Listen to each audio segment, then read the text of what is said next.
I know that many people calling for some sort of apology or explanation from him because they felt like many of the comments that he has made over the previous weeks have been very sympathetic towards the protesters against some of the police actions that they've seen on the streets and not in support of the cops. What are they asking? What are you hearing from them? What's the mood there in terms of what they want from this mayor? Well, I want to make something clear, Suzanne. You know, it's really not that far from here and not that long ago that community members in New York were protesting the streets. They were protesting the NYPD and many of the issues related to the recent deaths of unarmed men. And they were across the country, not just here in New York. But I have to say, I want to make this clear that all day today we've been here. We have heard none of that here at this memorial. We've seen quite actually the opposite. We've seen community members coming here and shaking hands with police officers, giving them hugs.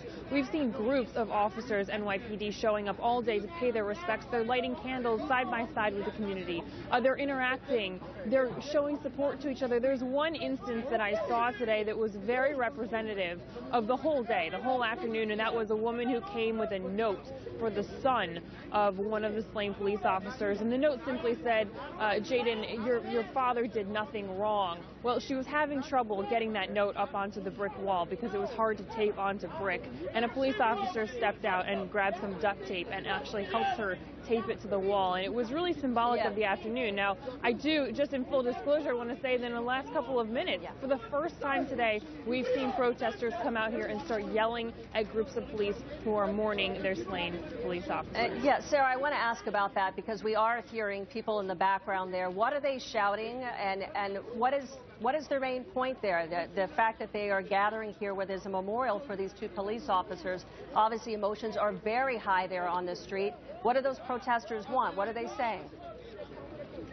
It's just a few of them, Suzanne, and like I said, just in the last 5 minutes, and they're quite frankly yelling at a group of police officers who are standing here silently, just looking at the memorial of candles and flowers and posters, and they're yelling similar rhetoric that we've been hearing over the last couple of weeks related to the shooting of and the chokehold death of Eric Gardner and the shooting of Michael Brown in Missouri.